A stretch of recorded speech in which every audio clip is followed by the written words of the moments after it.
আমাদের জীবনে এরকম কিছু কিছু মানুষ আছে যাদের কলিজা কেটে রান্না করে দিলেও নাকি বলে লবণ কম হয়েছে। এবার আমরা তাদের জন্য রান্না করব ফ্যাপসা। আসসালামু আলাইকুম, ওয়েলকাম টু মাই চ্যানেল।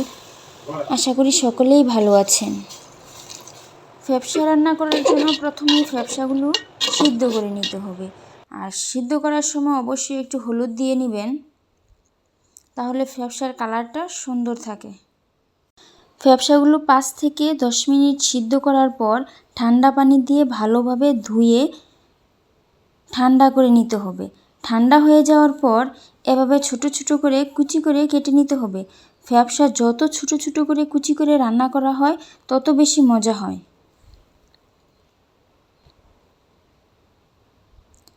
তাই আমি এইখানে ছোট ছোট করে কুচি করে কেটে নিয়েছি। এবার চলে আসি রান্নার প্রসেসিংয়ে। প্রথমে একটি পাত্রের মধ্যে সব ধরনের গরম মশলা দিয়ে নিব। এরপর দিয়ে দেব পেঁয়াজ কুচি, আদা বাটা, রসুন বাটা, জিরা গুঁড়া, হলুদ গুঁড়া, লবণ, কয়েকটি কাঁচামরিচ। এই সবগুলো উপাদান সুন্দরভাবে একসাথে ভালোভাবে মেখে নিতে হবে। আমি সবার লাস্টে মরিচের গুঁড়া দিয়েছি, এই জন্যই যদি মরিচের গুঁড়া দিয়ে আমি মাখতাম তাহলে আমার হাতটা জ্বলতো, যার কারণে আমি পরে মরিচের গুঁড়া দিয়েছি। আপনারা চাইলে প্রথমেই মরিচের গুঁড়া দিয়ে মেখে নিতে পারেন। এবার কেটে রাখা ফ্যাপসাগুলো আমি দিয়ে দেব।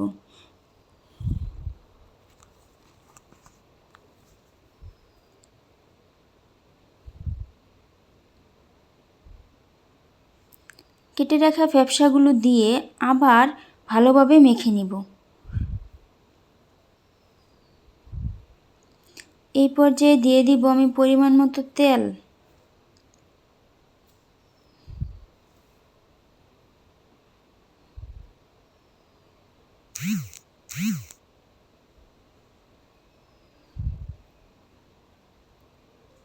এরপর 20 মিনিট রেস্টে রেখে দিব।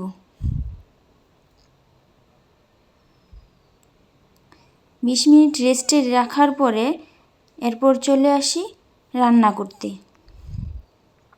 চুলায় বসিয়ে দিলাম।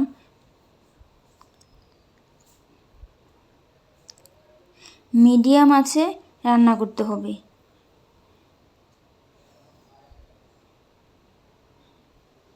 ফ্যাপসা থেকে মোটামুটি পানি উঠেছে, আপনারা চাইলে অল্প পরিমাণ পানি দিতে পারেন, আমি এখানে পানি দেই নাই।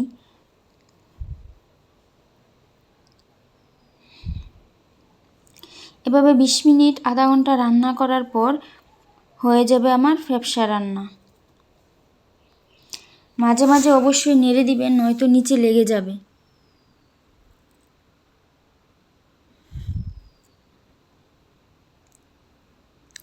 আমার গরুর গোশতের সবগুলো পার্টের মধ্যে গরুর সবগুলো পার্টের মধ্যে ফ্যাপসা সবচেয়ে বেশি পছন্দের খাবার। আর এইভাবে রান্না করে আপনারাও খেয়ে দেখেন, আপনাদের অনেক ভালো লাগবে। আর জানাবেন কেমন হয়েছে। আর আমার ভিডিওটি দেখে আমার পাশে থাকবেন। সবাইকে অগ্রিম ধন্যবাদ।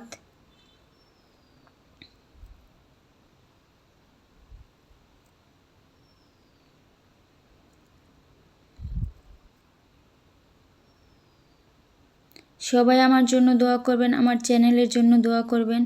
এই যে হয়ে গেল আমার ফ্যাপসা রান্না। রুটি দিয়ে ফ্যাপসা কিন্তু খুবই মজার। আসসালামু আলাইকুম।